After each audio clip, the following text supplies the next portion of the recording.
welcome to Coffee with Jesus. I am your host, Todd Uebele.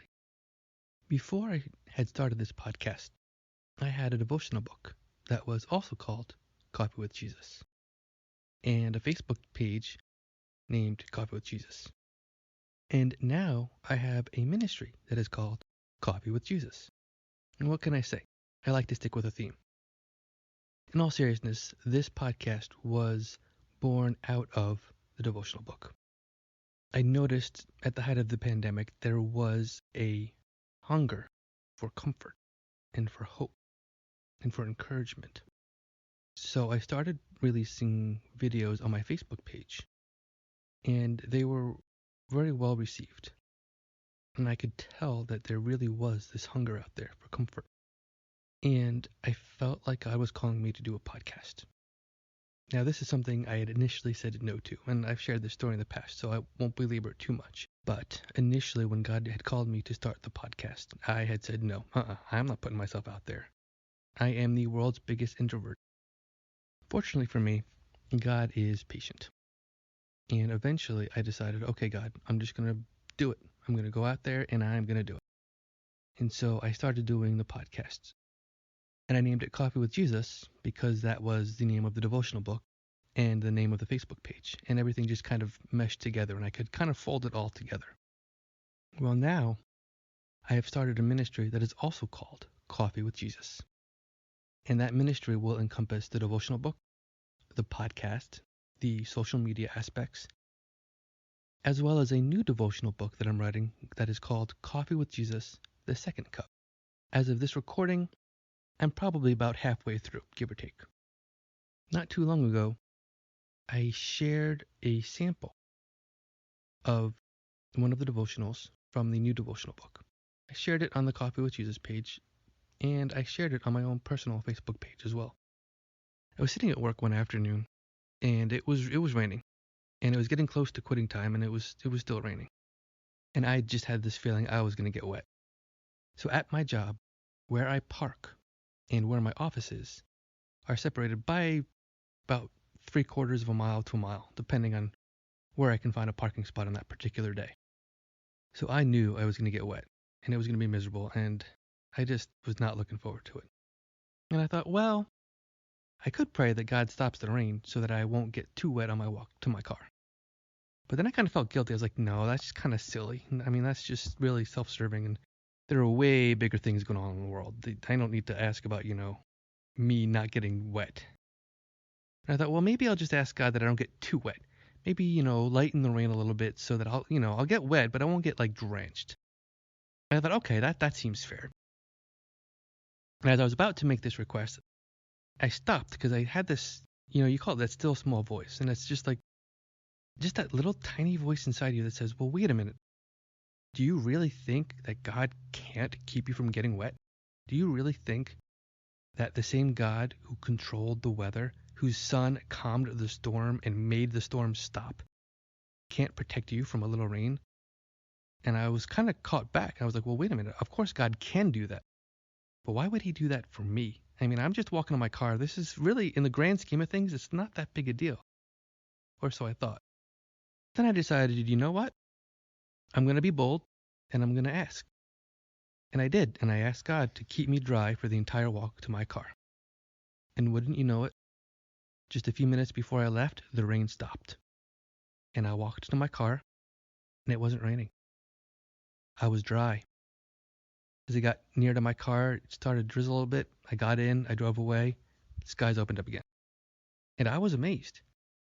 God actually stopped the rain so I could walk that mile to my car without getting drenched. And I shared this on Facebook, and I was a little nervous because, like I said, asking God to stop the rain, especially with everything that was going on, just so many things going on. Why would I ask for something like that, And one of my old Navy buddies, a friend of mine on Facebook, he had said that if anyone really gets upset at you for asking God to stop the rain, they are actually the ones who are limiting God. Because they believe that in stopping the rain to prevent you from getting dry, God is not capable of stopping some other calamity somewhere else. That really stopped me up short because it was an angle that I hadn't considered before. I mean, we do have a God who is all powerful. We have a God who is omniscient. We have a God who is omnipresent. He is everywhere. He knows all. And he can do anything. So twice in the span of just a few days, I was trying to limit God for the same thing. At first I was like, well, God really shouldn't stop the rain for me because there are too many other things going on. I mean, I was trying to limit God myself in what I thought he would do. And then my friend, this Navy buddy of mine, he was pretty direct, and he was like, look, anybody who says that you're not supposed to do that they're limiting God too. Because yeah, in the grand scheme of things, my little issue was pretty small. But God stopping the rain for me did not prevent him from healing somebody else or from stopping some calamity somewhere else. And that's really stuck with me. And the thing is, we've had a lot of rain over the last several weeks. And folks, believe it or not, I mean, more often than not, God does stop the rain, whether it's in the morning and I'm walking in, or whether it's in the afternoon and I'm walking out. Now, there have been times where God hasn't stopped the rain. There have been times where I've gotten wet. And I was thinking about this the other day. Of course, it was raining, and I was about to walk out, and I thought, well, do I ask God? Because I've asked him a lot already. And I thought, you know what? I'm just going to go and do it. And God did. And I was walking back to my car. The sidewalk was wet, but there was no rain at that time. And I realized God stopping the rain is a really, really good metaphor for life. I mean, when you think about it, when we go through difficult periods in our life, we often attribute that to storms. You see it everywhere. Songs, literature, sermons. We talk about these storms of life. And just like on my walk to my car from my office, there are a lot of times when God stops the rain for us, and we can walk in calm times. In fact, more often than not, I believe that God does protect us from life's storms. But sometimes he doesn't. Sometimes God does allow the rain to fall. Sometimes God does allow us to go through those storms. So in this episode, I would like to explore a few reasons for why God would allow us to go through difficult periods. Why would God allow his people to suffer? The Bible does give a few reasons. And I want to highlight before I begin, I am not claiming that if you're going through a difficult period in your life, that this is one of those reasons. I'm not claiming to know your particular situation or why God would allow a storm in your particular case. But one thing I do know is that when we do go through storms, no matter what they are, God is there with us, and God is there helping us. God is there providing for us, carrying us when we need to be carried. God is always with us. And even though sometimes he allows us to go through the storms, he is going through those storms with us. And so with that being said, I would like to go through 3 reasons that I believe God would allow us to go through our storms.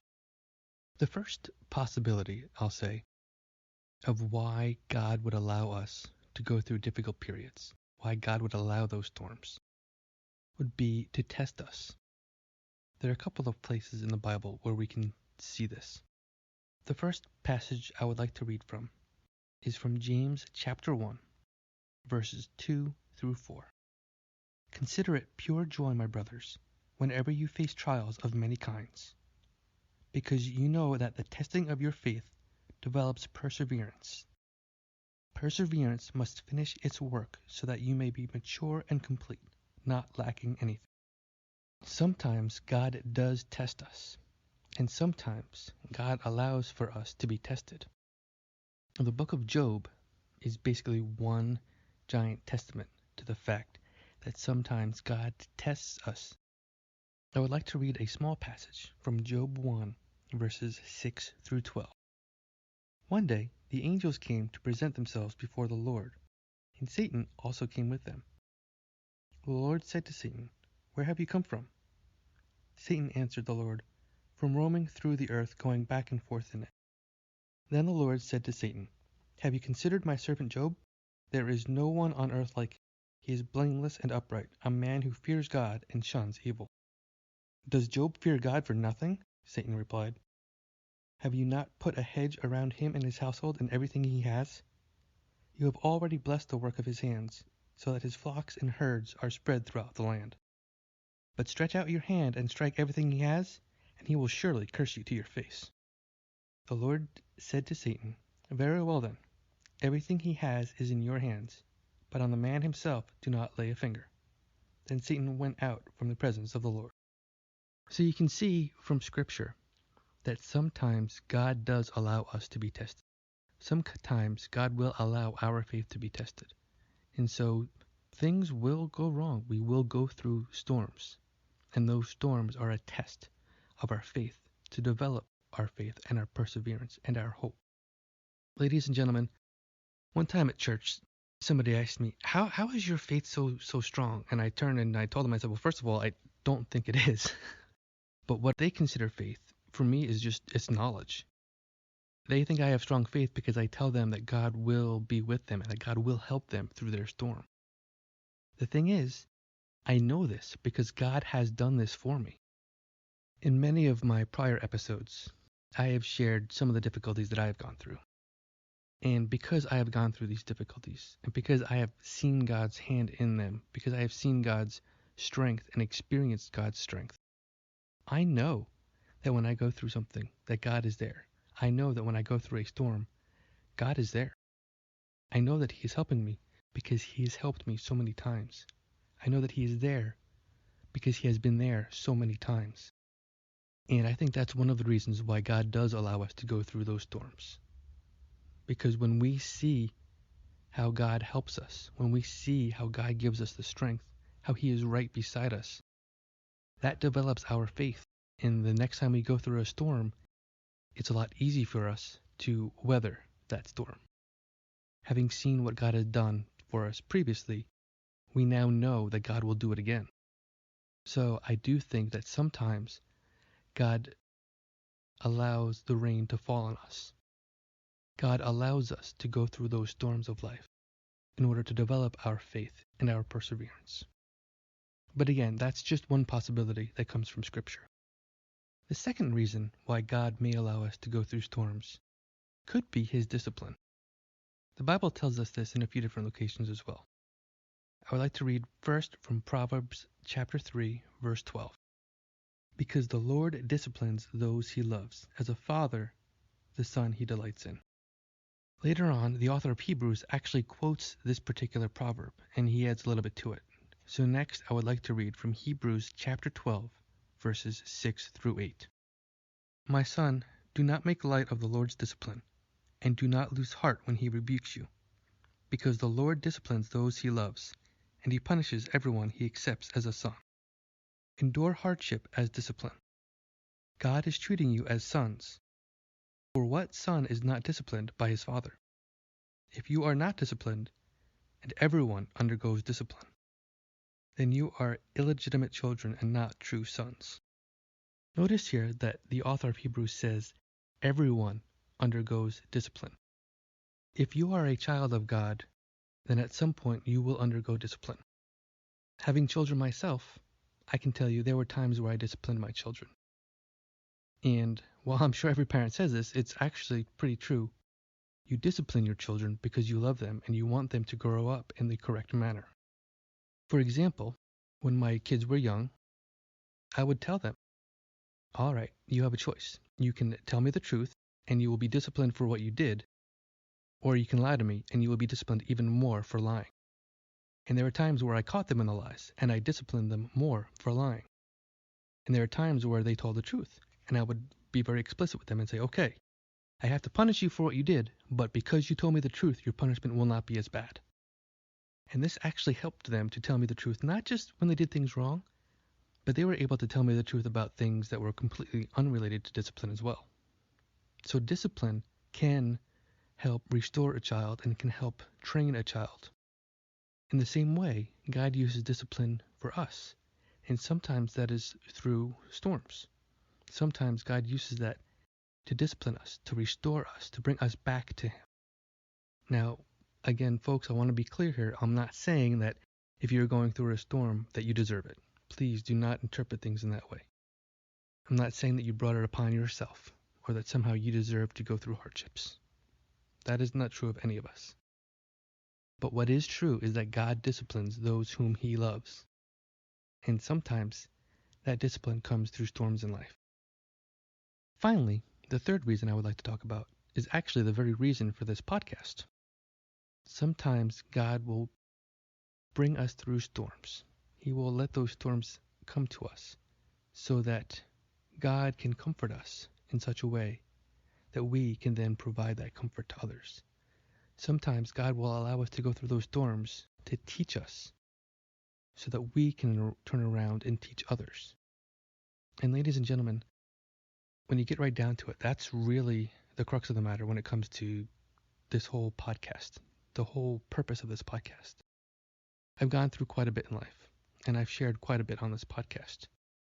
And what I am trying to do now is take what I have learned from my storms and use that to try to help you, to try to comfort you, to try to provide you with hope, so that when you go through your storms, you will know that God is with you and that God is helping you and that God is taking care of you. There are two scriptures that I would like to read. The first one comes from Paul's second letter to the Corinthians. 2 Corinthians 1, verses 3 through 5. Praise be to the God and Father of our Lord Jesus Christ, the Father of compassion and the God of all comfort, who comforts us in all our troubles, so that we can comfort those in any trouble with the comfort we ourselves have received from God. For just as the sufferings of Christ flow over into our lives, so also through Christ our comfort overflows. So what Paul is saying here is that when we're going through our storms, we can use that comfort we get from God to turn around and comfort others. He says the same thing in the book of Colossians. I would like to read from Colossians 2, verses 1 through 3. I want you to know how much I am struggling for you and for those at Laodicea, and for those who have not met me personally. My purpose is that they may be encouraged in heart and united in love, so that they may have the full riches of complete understanding, in order that they may know the mystery of God, namely Christ, in whom are hidden all the treasures of wisdom and knowledge. Notice here that Paul struggles for other people. He struggles so that they may learn, so that they may have that encouragement. And ladies and gentlemen, again, this is really the heart and soul of the Coffee with Jesus podcast.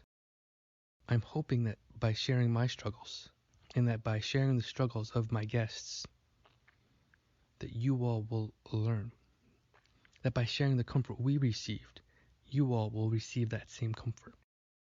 It is also my hope that you will not just receive that comfort, but then you will then pass that comfort on to others. God comforts us so that we can pass that comfort on to others. And part of my hope with this podcast, and one of the reasons I have guests, is so that you all can take the comfort that you receive and pass that on to others as well. So ladies and gentlemen, there are three possible reasons of why God allows his people to struggle, why God allows good things to happen to bad people, why God allows us to go through the storms of life. There could be other reasons. The Bible tells us that as high as the heavens are above the earth, so high are his ways above ours. It might be possible that we just don't know the reason why we're going through the storm. But there is one thing I can tell you with absolute certainty, that no matter what the reason you are going through your storm, God is with you. If you take nothing away from this episode, please take one thing away, and that is this: God is with you. Through God and through Christ, we have hope. We have hope that when we are going through those storms, that we will survive, that we will come through those storms stronger than when we went into them, that we will grow, that we will grow in faith, we will grow in strength, we will grow in perseverance, and that from the beginning of the storm to the end of the storm, God is with us every step of the way, carrying us when we need it. Ladies and gentlemen, the Bible does give us a few possibilities as to why we go through storms, as to why God's people suffer. But the Bible is also very clear that when we go through those storms, God is with us constantly. He is our constant companion. When you go through your storms, you will survive. You will make it through. And then it is my hope that once you make it through that storm, you can take the faith and the comfort that you received and the strength, and that you can use that to pass it on to others. You can pass that comfort on to others. You can share that faith with others. You can give that strength to others. So, ladies and gentlemen, if you are going through a storm right now, please take heart and know there is hope. There is hope for you. There is hope that your storm will end. And there is hope that God is carrying you when you cannot walk yourself. As Christians, whether we're walking through sunny weather or rainy weather, we always have hope. And it is very important, more so when you're going through the storms, to hang on to that hope. So please know that God is with you and that God is helping you, and He will continue to help you until you come through that storm. And then it is my hope for those of you who have recently come through storms that you will be able to share that comfort and that strength with others and help them through their storms as well. And to that end, I would like to extend an open invitation. If you have a testimony that you would like to share, a time when you went through a storm and God helped you through that storm, and you would like to share that, then please reach out to me. You can come to the Coffee with Jesus Facebook page, and you can send me a message through that page. Please reach out to me. I would love to have you on the show so that together we can bring God's comfort to His people. Thank you, ladies and gentlemen. Thank you for listening. Thank you for watching. And God bless.